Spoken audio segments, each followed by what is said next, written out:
الحمد لله رب العالمين والصلاة والسلام على سيد الأنبياء والمرسلين وعلى آله الطيبين الطاهرين أما بعد فأعوذ بالله من الشيطان الرجيم لمسجد أسس على التقوى من أول يوم أحق أن تقوم فيه رجال يحبون أن يتطهروا والله يحب المتطهرين صدق اللہ مولانا العظیم۔ معزز سامعین ناظرین، السلام علیکم ورحمۃ اللہ وبرکاتہ۔ ابھی جو آیت کریمہ میں نے آپ کے سامنے تلاوت کی ہے، یہ سورہ توبہ کی آیت نمبر 108 ہے، جس میں اللہ رب العزت نے اہل قباء کی تعریف فرمائی ہے اور مسجد قباء کی فضیلت بیان کی ہے۔ سیرت النبی کے ہمارے اس سلسلہ وار درس میں، پچھلے درس میں ہم نے یہ سماعت کیا تھا کہ رسول اللہ صلی اللہ علیہ وسلم کا قافلہ مختصر جو حضرت ابوبکر صدیق رضی اللہ تعالیٰ عنہ کے ساتھ یہ جو ہے مدینہ کی سرحدوں میں داخل ہو چکا، اور رسول اللہ صلی اللہ علیہ وسلم قباء کی وادی میں داخل ہو گئے۔ یہاں رسول اللہ صلی اللہ تعالی علیہ وسلم کا پہلا پڑاؤ تھا، یعنی سفر میں جب آپ وہاں سے آئے تو یہاں پر ہالٹ کیا مدینہ میں داخل ہونے سے پہلے، یعنی کہ یثرب کی جو اصل مین پاپولیشن تھی اس کے اندر انٹری سے پہلے آپ قباء کے علاقے میں رک گئے۔ یہاں پر قبیلہ عمرو بن عوف کو یہ اعزاز حاصل ہوا کہ رسول اللہ صلی اللہ علیہ وسلم کی مہمان نوازی کرے، تو آقا علیہ السلام کنثم بن الحدم یہ عمرو بن عوف قبیلے کا سردار تھا، ان کے یہاں آقا علیہ السلام رکے اور یہاں رہا کرتے تھے۔ اس کے بعد آپ جو ہے تقریباً وہاں پر چند روز قیام کیا۔ بخاری شریف کی روایت کے مطابق 10 روز آپ قباء کے علاقے میں رہے، اور مسلم شریف کی روایت کے مطابق 13-14 دن بھی ہیں بعض روایتوں میں، لیکن بہتر جو ہے بخاری شریف کی روایت لگتی ہے، جس میں فرمایا کہ آقا علیہ السلام 10 دن تک قباء میں ٹھہرے رہے، وہاں پر علاقے میں ان کے قبیلے میں۔ اس ٹھہرنے کے دوران جو ہے آقا علیہ السلام سے اہل قباء نے درخواست کی کہ یا رسول اللہ صلی اللہ علیہ وسلم، آپ ہمارے لیے یہاں پر مسجد تعمیر کرنے کا حکم ارشاد فرما دیں۔ ٹھیک ہے، تو ہجرت سے آپ مکہ سے نکلے ہیں اور قباء کے علاقے میں رکے ہیں، ابھی ساتھ میں ابو بکر ہیں، لیکن مولا علی رضی اللہ تعالیٰ عنہ ابھی آئے نہیں ہیں۔ تو حضرت علی رضی اللہ تعالیٰ عنہ جب رسول اللہ صلی اللہ علیہ وسلم کے نکل جانے کے بعد 3 دن وہاں رکے، اور 3 دن تک جتنی بھی امانتیں آقا علیہ السلام نے اہل مکہ کی انہیں دی تھی، تمام امانتیں لوگوں کو پہنچا دی، ان کے مالکوں تک پہنچا دی، اور پھر اس کے بعد آپ بھی جو ہے ہجرت کے لیے تنہا نکل پڑے، سواری بھی نہیں، اور بڑے ہی مشقتوں بھرا سفر، پتھریلی سرزمین اور موسم سخت گرم۔ حضرت مولا علی کرم اللہ وجہ الکریم کے ذہن میں بس جو ہے عشق مصطفیٰ یہی ایک ساتھی تھا آپ کے سفر میں، تو ساری تکلیفیں فقط رسول اللہ صلی اللہ علیہ وسلم کی زیارت اور ان سے ملاقات کے شوق میں بھلا بیٹھے، حتیٰ کہ ایسی اذیت پہنچی کہ آپ کے پیر سوج گئے، پیروں میں چھالے پڑ گئے مولا علی رضی اللہ تعالیٰ عنہ، لیکن چلتے چلتے ویسی ہی حالت میں قباء تک کسی بھی طرح پہنچ گئے۔ جب آقا علیہ السلام کو اطلاع دی کہ مولا علی رضی اللہ تعالیٰ عنہ آ چکے ہیں، تو آقا علیہ السلام نے ملنے کی خواہش ظاہر کی کہ مولا علی رضی اللہ تعالیٰ عنہ کو پیغام بھیجو کہ آپ آئیں، ملاقات کریں۔ بتایا گیا کہ یا رسول اللہ صلی اللہ علیہ وسلم، حضرت علی رضی اللہ تعالیٰ عنہ چلنے کی حالت میں نہیں ہے، آپ کے پیروں میں جو ہے سخت تکلیف ہے۔ تو آقا علیہ السلام خود اٹھے اور آپ حضرت علی رضی اللہ تعالیٰ عنہ کے پاس پہنچے۔ جب دیکھا تو پیروں میں چھالے ہیں، زخم ہو چکے ہیں پیروں میں، اتنا لمبا سفر، فقط آقا علیہ الصلوۃ والسلام کی اطاعت میں آئے ہیں۔ آقا علیہ الصلوۃ والسلام کی آنکھوں سے آنسو آنے لگے۔ آقا علیہ الصلوۃ والسلام نے پھر اپنا لعاب دہن حضرت مولا علی کرم اللہ وجہ الکریم کے پیروں میں لگایا۔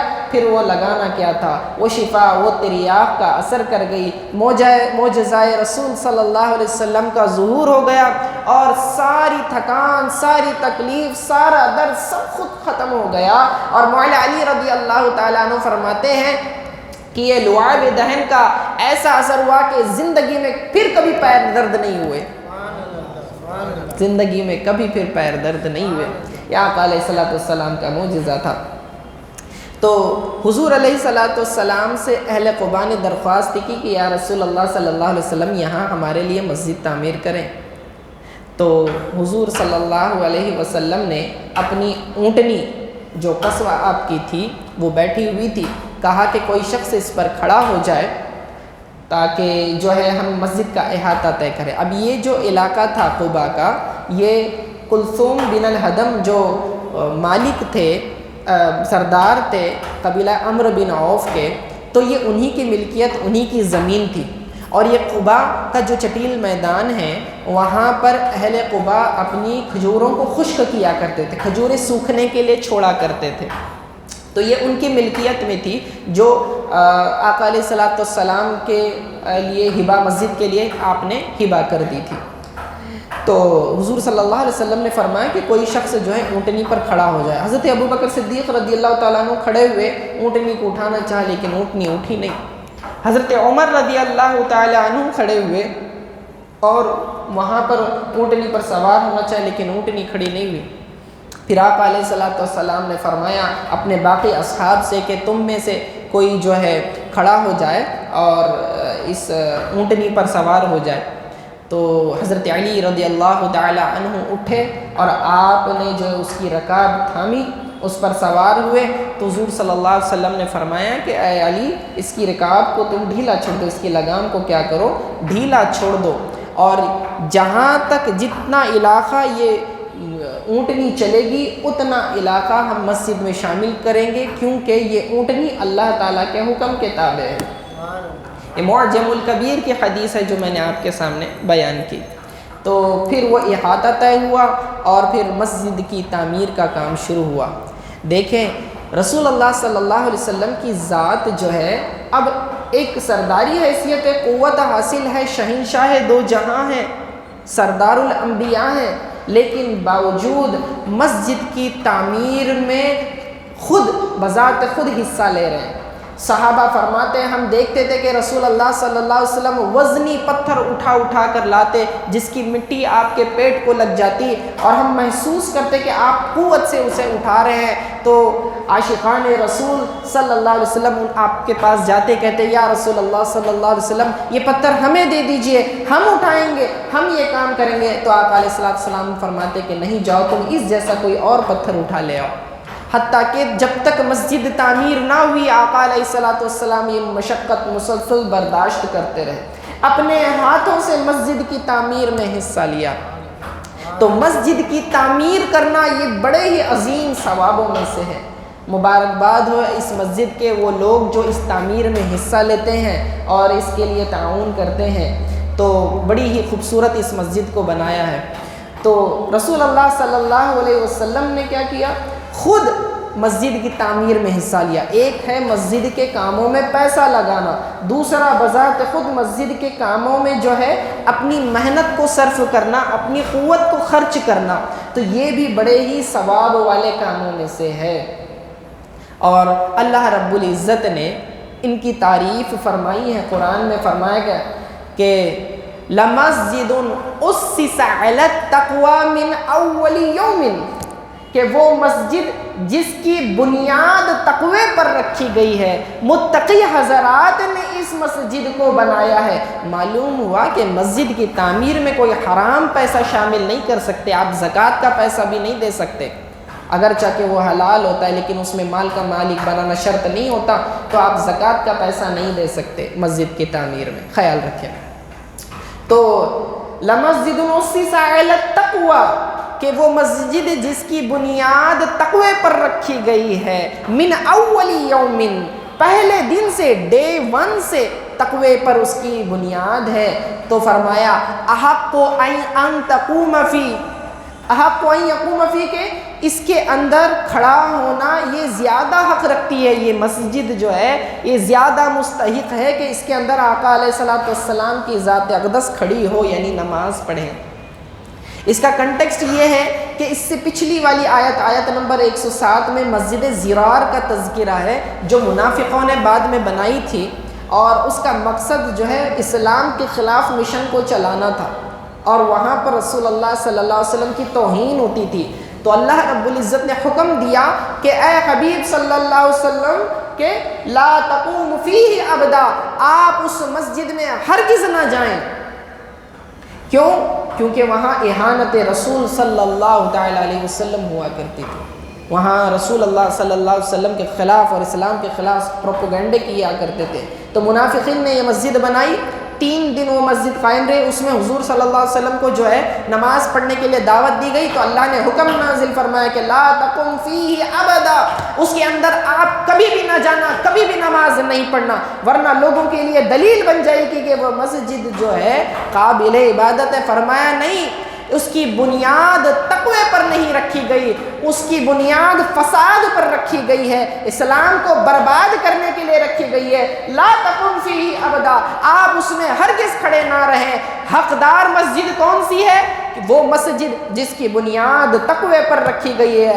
احق ان تقوم فیہ، کہ حقدار ہے وہ کہ اس میں کھڑا ہوا جائے۔ صرف مسجد کی تعریف نہیں کی، فرمایا اہل قباء کی بھی اللہ رب العزت نے تعریف فرمائی۔ اللہ فرماتا ہے فیہ رجال یحبون یتطہروا، ان میں وہ لوگ ہیں، ایسے مرد حضرات ہیں کہ جو پاکیزگی کو پسند کرتے ہیں، خوب پاک ہونا پسند کرتے ہیں، ظاہری اور باطنی نجاستوں سے پاک صاف ہونا پسند کرتے ہیں۔ اللہ فرماتا ہے واللہ یحب المتطہرین، اور اللہ رب العزت خوب پاک ہونے والوں کو پسند کرتا ہے۔ حضرت وعین بن سعدہ رضی اللہ تعالی عنہ سے روایت ہے، مسند احمد میں بھی حدیث ہے،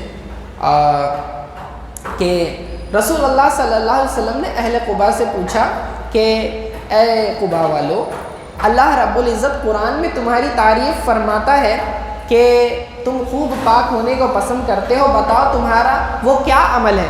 کہنے لگے کہ یا رسول اللہ صلی اللہ علیہ وسلم، ہم اور کچھ تو نہیں جانتے، بس اتنا جانتے ہیں کہ ہم استنجا کے لیے کیا کرتے ہیں؟ پانی کا استعمال کرتے ہیں۔ استنجا یہ براز، یعنی کہ آپ ٹوائلٹ کے لیے جب جاتے ہیں، اہل عرب میں سخت گرمی ہوا کرتی تھی۔ آپ بیک گراؤنڈ کو سمجھیں پہلے، اس کا مقصد کیا ہے۔ سخت گرمی ہوتی تھی، خشک موسم ہوتا تھا، پانی کی مقدار کوانٹٹی بہت کم ہوا کرتی تھی، اور جو ہے غذائیں جو وہ لوگ کھاتے تھے یا تو گوشت ہوتی تھی یا تو کھجور ہوتی تھی، اور یہ دونوں گرم خوراک ہیں۔ جب آپ گرم جو فوڈ ہوتا ہے، یعنی کہ نیچر کے اندر جو ہیٹ ہوتی ہے اس فوڈ کے اندر، ویسے خوراک کھاتے ہیں اور پانی کم کنزیوم کرتے ہیں، تو جو ٹوائلٹ آتا ہے وہ بہت ہی سخت آتا ہے، مینگنیوں کی شکل، جس طرح بکری کی مینگنیاں ہوتی ہیں، ڈرائی ہوتی ہیں، بالکل ویسی۔ تو استنجا کے لیے پتھر کا استعمال کرنا، ڈھیلے کا استعمال کرنا یہ جائز ہے، یعنی کہ استنجا کے لیے، ٹوائلٹ کی صفائی کے لیے طاق عدد میں آپ جو ہے پتھر یا ڈھیلی کا استعمال کر سکتے ہیں۔ ایسی چیزیں استعمال نہ کریں جس سے جو ہے بدن زخمی ہو جائے۔ شیشہ استعمال کرنے سے منع فرمایا، ہڈی سے استنجا کرنے سے آقا علیہ الصلوۃ والسلام نے منع فرمایا، کیونکہ یہ جنات کی غذا ہے۔ جب انسان، ہم لوگ کھانا یہ گوشت کھا لیتے ہیں، ہڈیاں چھوڑ دیتے ہیں، تو رات میں اللہ تعالیٰ ان کے اوپر دوبارہ گوشت چڑھا دیتا ہے جیسے کہ وہ پہلے تھا، اور جنات بھائیوں کی وہ غذا ہوتی ہے۔ اسی طرح گوبر سے بھی جو ہے اپلی جو ہوتی ہے اس سے بھی منع فرمایا، وہ ان کے جانوروں کی غذا ہے، اس پر سبزہ اللہ تعالیٰ اگا دیتا ہے۔ تو بہرکیف بتانا یہ مقصد ہے کہ چونکہ خشک غذائیں اور خشک موسم اور کم پانی کی وجہ سے ان کا جو ہے استنجا کا یہ حال ہوتا، تو وہ پتھروں سے بھی اگر وہ استنجا کر لیں تو وہ پاکیزگی حاصل کر سکتے ہیں، ٹھیک ہے۔ اور یہ شریعت میں آج بھی حکم موجود ہے۔ اور اسی کے تحت جو ہے ٹیشو پیپر، جو ٹوائلٹ پیپر ہوتے ہیں، اگر وہ استنجا کے لیے کوئی استعمال کرتا ہے تو یہ بالکل درست ہے، شریعت اس کی اجازت دیتی ہے، جبکہ پانی موجود نہیں ہے تو آپ اس کا استعمال کر سکتے ہیں۔ آپ عمرہ وغیرہ کے لیے، حج کے لیے جاتے ہیں، پلین میں سفر کرتے ہیں تو آپ کے پلین میں وہاں پر استنجا کے لیے، ٹوائلٹ باتھ روم کے لیے پانی نہیں ہوتا ایروپلین میں، آپ کو ٹیشو پیپر کا استعمال کرنا پڑتا ہے۔ تو آپ یہ نہ سمجھیں کہ اگر ہم ٹیشو پیپر استعمال کریں گے تو ہماری پاکی حاصل نہیں ہوگی، ایسا نہیں ہے۔ آپ جو ہے طاقت میں استعمال کریں اور پاکی حاصل کر سکتے ہیں، لیکن یہ تو پاک تو آپ ہو گئے، لیکن اللہ رب العزت فرماتا ہے اہل قباء کے تعلق سے، تو یہ لوگ استنجا کے لیے کیا استعمال کرتے ہیں؟ فرمایا کہ یہ لوگ مزید پاکی کے لیے پانی استعمال کرتے ہیں، جیسا کہ آج ہم لوگ استعمال کرتے ہیں، ٹھیک ہے؟ تو وہ لوگ پانی کا کثرت سے استعمال کرتے تھے دھونے کے لیے اپنے جسم کو۔ تو اللہ رب العزت نے ان کے قرآن میں تعریف فرمائی کہ یہ وہ لوگ ہیں جو خوب پاک ہونے کو پسند کرتے ہیں، اور اللہ پاک ہونے والوں کو پسند کرتا ہے۔ واللہ یحب المتطہرین، متطہر، بہت زیادہ پاکیزہ ہونے والے کو۔ تو اس سے پتہ چلا کہ اگر اللہ کے محبوب بندے بننا ہے تو پاکیزگی کو اختیار کریں، ظاہری پاکیزگی کو بھی اختیار کریں، باطینی پاکیزگی کو بھی اختیار کریں، اپنے کپڑوں کو پاک رکھیں، اپنے چہرے بدن کو پاک رکھیں، نجاست طہارت کے بغیر کبھی نہ رہیں، کیونکہ فرشتوں، رحمت والے فرشتے کہیں دور نہ ہو جائیں۔ جس گھر میں جنبی ہوتا ہے، بغیر غسل کے کوئی شخص ہوتا ہے جس پر غسل فرض ہے، رحمت کے فرشتے اس گھر میں داخل نہیں ہوتے جب تک کہ وہ غسل نہ کر لے۔ تو ہمیں چاہیے کہ ہم خوب پاک ہوں تاکہ اللہ تعالیٰ کی توجہ ہم پر بنی رہے اور اللہ تعالیٰ کے محبوب بندوں میں ہمارا نام شمار ہو۔ تو ہمارے ذہن کو بھی برے خیالات سے، ہماری سوچ و فکر بھی جو ہے برے باتوں سے، کینہ کپٹ سے، ہر چیزوں سے پاک ہونا چاہیے۔ اور آج ذہنوں کو خراب کرنے والی سب سے بڑی چیز جو اثر انداز ہوتی ہے آج کے زمانے میں ہمارے نوجوانوں میں، وہ موبائل فون کا غلط استعمال ہے۔ تو موبائل فون جو ہے دنیا بھر کی غلاظت اور ناپاکی اور بے حیائی ساری کی ساری آپ کے ہاتھوں میں لا کر رکھ دیتا ہے۔ کسی کا اس پر کنٹرول نہیں، ہر بچے کے پاس موبائل ہے، کسی کا اس پر کنٹرول نہیں ہے۔ لیکن یاد رکھیں کہ اللہ ہمیشہ دیکھ رہا ہے۔ جب بھی آپ کے ذہن میں یوں خیال آئے تو دیکھیں اللہ ہمیشہ ہمیں دیکھ رہا ہے۔ اور کیا آپ اس بات کو پسند کرتے ہیں کہ اللہ آپ سے محبت کرے؟ تو آپ کو چاہیے کہ پاکیزگی اختیار کریں، وہ باوضو سویا کریں، باوضو سویا کریں، رات بھر عبادت کا ثواب آپ کو ملے گا۔ ہاں، باوضو سویا کریں۔ تو بہرکیف مسجد قباء کی تعمیر ہو گئی اور اللہ رب العزت نے اس کے وہاں کے فضائل بھی بیان فرما دیے۔ اب وہ لمحہ آ گیا کہ اب رسول اللہ صلی اللہ علیہ وسلم کو یہاں سے کوچ کر جانا ہے، اور یثرب کی جو اصل وادی ہے مدینہ طیبہ، جسے آگے جا کر مدینۃ النبی کا لقب ملنے والا ہے، اس میں داخل ہونا ہے۔ تو رسول اللہ صلی اللہ علیہ وسلم نے رخت سفر باندھا، سفر کی تیاری کرنا شروع کر دی۔ تو اب قبیلہ عمرو بن عوف بڑے ہی جو ہے ان کے دل ٹوٹ گئے، ان کے اوپر تو گویا کہ قیامت آ گئی۔ کہنے لگے کہ یا رسول اللہ صلی اللہ علیہ وسلم، اب آپ ہمیں چھوڑ کر اس سے بہتر جگہ جاتے ہیں، آپ ہمیں چھوڑ کر جائیں گے؟ تو آقا علیہ الصلوۃ والسلام نے فرمایا کہ میری اونٹنی کا راستہ چھوڑ دو۔ آپ مسکرائے، فرمایا میری اونٹنی کا راستہ چھوڑ دو، یہ اپنا مقام جانتی ہے، اللہ نے اسے بتا دیا ہے، اسے حکم دے رکھا ہے کہ اسے کہاں رکنا ہے۔ اب سارے غلام اگرچہ کہ آقا علیہ الصلوۃ والسلام کو اس جدائی کو برداشت نہیں کر سکتے تھے، لیکن باوجود آقا کا حکم تھا تو باادب جو ہے کھڑے کے کھڑے رہ گئے، اپنے سروں کو جھکا لیا۔ لیکن آقا علیہ الصلوۃ والسلام نے انہیں اپنی رفاقت سے محروم نہیں کیا۔ حضرت عبداللہ ابن عمر رضی اللہ تعالی عنہ روایت فرماتے ہیں، بخاری شریف کی حدیث ہے کہ آقا علیہ الصلوۃ والسلام ہر ہفتے کے روز مسجد قباء میں تشریف لایا کرتے تھے، اور حضرت عبداللہ بن عمر رضی اللہ تعالیٰ عنہ بھی آپ کی اتباع کیا کرتے تھے، ویسے ہی کیا کرتے تھے۔ اور ترمذی شریف کی حدیث ہے کہ آقا علیہ الصلوۃ والسلام نے فرمایا، جس کا مفہوم ہے کہ مسجد قباء میں نماز پڑھنا ایک عمرے کے برابر ہے۔ ہاں، مسجد قباء جو حاجی اور جو معتمر حضرات جاتے ہیں عمرہ وغیرہ کے لیے، تو زیارتوں میں جو ہے ٹور میں آپ کو لے جایا جاتا ہے وہاں پر مسجد قباء میں۔ تو وہاں اللہ توفیق دے کہ ہم سب جو ہیں مسجد قباء میں نماز ادا کریں، بار بار حاضری دیں۔ آقا علیہ الصلوۃ والسلام جو ہے ہفتے کے روز جایا کرتے تھے، یہ سنت ہے، اور جو ہے کبھی پیدل جاتے تھے اور کبھی سوار ہو کر جایا کرتے۔ تقریباً 3-3.5 کلومیٹر کا ڈسٹنس ہے بس اصل وادی سے، مسجد نبوی سے آپ نکلیں گے تو ابھی چونکہ ہائی ویز روڈز بن چکے ہیں تو بہت ہی اسموتھلی پہنچ جاتے ہیں، ٹھیک ہے۔ باقی دوسرے ٹرانسپورٹیشن بہت آسان ہے، وہاں سے وہ پیگوز وغیرہ ہوتے ہیں، جیپ وغیرہ ہوتی ہیں، وہ لے کے جاتے ہیں 2-2 5-5 ریال میں، کوئی بڑی بات نہیں ہے، تو آپ جو ہے خود سے بھی جا سکتے ہیں وہاں پر۔ تو مسجد قباء میں بھی جو ہے نا زمزم کے جار رکھے جاتے ہیں وہاں پر خاص۔ مسجد نبوی میں آپ کو زمزم ملے گا، مسجد حرام میں ملے گا، اور تیسری مسجد قباء میں آپ کو زمزم ملے گا۔ یہاں پر وہیں سے جو ہے جار لے کر آئے جاتے ہیں مکہ سے اس طرف بھر کے۔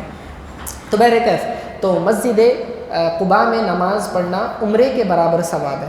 آقا علیہ الصلوۃ والسلام اب یہاں سے نکلے، راستے میں جو بھی قبیلہ آتا ہر کوئی خواہش کرتا کہ آقا علیہ الصلوۃ والسلام ہمارے مہمان بنے۔ بنو ساعدہ قبیلہ آیا، بنو سلیم آیا، ہر اس کے سردار آتے کہتے یا رسول اللہ صلی اللہ علیہ وسلم ہمیں مہمان نوازی کا شرف عطا کریں۔ آقا علیہ الصلوۃ والسلام ہر ایک کو یہی جواب دیتے کہ میری اونٹنی کا راستہ چھوڑ دو، یہ جانتی ہے اللہ کے حکم کے تابع ہے، یہ جانتی ہے کہ اسے کہاں رکنا ہے۔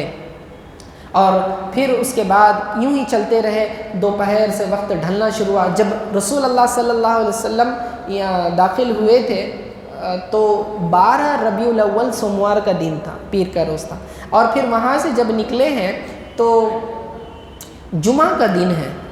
اب راستے میں دوپہر سورج ڈھل گیا تو جمعہ کا وقت ہو گیا، تو آقا علیہ الصلوۃ والسلام ایک مقام پر رکے اور جمعہ کے لیے جو ہے اہتمام کیا۔ وہاں پر رسول صلی اللہ علیہ وسلم کے لیے ممبر لگایا گیا۔ آقا علیہ الصلوۃ والسلام نے سب سے پہلا جمعہ کا خطبہ وہاں ارشاد فرمایا۔ پہلی جمعہ آپ علیہ الصلوۃ والسلام نے وہاں پر پڑھائی، اور پھر اس کے بعد وہاں سے جو ہے آگے کی طرف چل دیے۔ تو جس مقام پر آپ نے جمعہ پڑھی وہاں پر بھی ایک چھوٹی سی مسجد بنائی گئی، اسے محفوظ کرنے کے لیے مسجد جمعہ بھی کہتے ہیں، اور دوسرا بھی نام ہے اس کا۔ تو زیارتوں میں یہ بعض لوگ لے کے جایا کرتے ہیں وہاں پر۔ تو آقا علیہ الصلوۃ والسلام وہاں سے چلے۔ اب پھر کیا تھا، مدینے والے جو ہے منتظر ہی تھے، مدینے والوں نے تو اپنی آنکھیں رستوں پر بچھا رکھی تھی، ان کے دل تو بس اس فکر میں تھے کہ کب آقا علیہ الصلوۃ والسلام کو دیکھیں اور اپنے کلیجوں کو ٹھنڈا کریں۔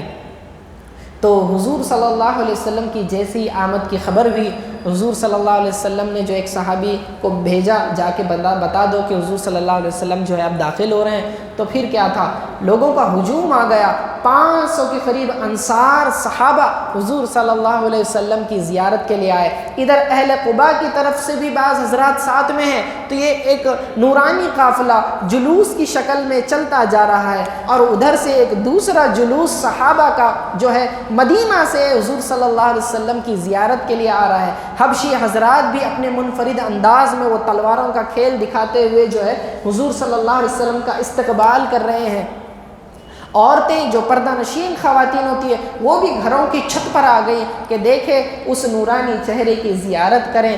اور ادھر جو ہے محلے میں جو بنو نجار کے محلے میں بچیاں کھیل رہی تھیں، جب انہوں نے دیکھا تو وہ بھی جو ہے دف بجاتی ہوئی حضور صلی اللہ علیہ وسلم کے استقبال کے لیے آئیں۔ طلع البدر علینا من ثنیۃ الوداع وجب شکر علینا ما دعا للہ داعی کے جو ہے اشعار پڑھتے ہوئے حضور صلی اللہ علیہ وسلم کا استقبال کیا۔ آقا علیہ الصلوۃ والسلام نے ان سے پوچھا کہ کیا تم مجھ سے محبت کرتی ہو؟ تو بے اختیار ان بچیوں نے کہا کہ ہاں یا رسول اللہ صلی اللہ علیہ وسلم۔ تو حضور صلی اللہ علیہ وسلم نے فرمایا کہ میں بھی تم سے محبت کرتا ہوں۔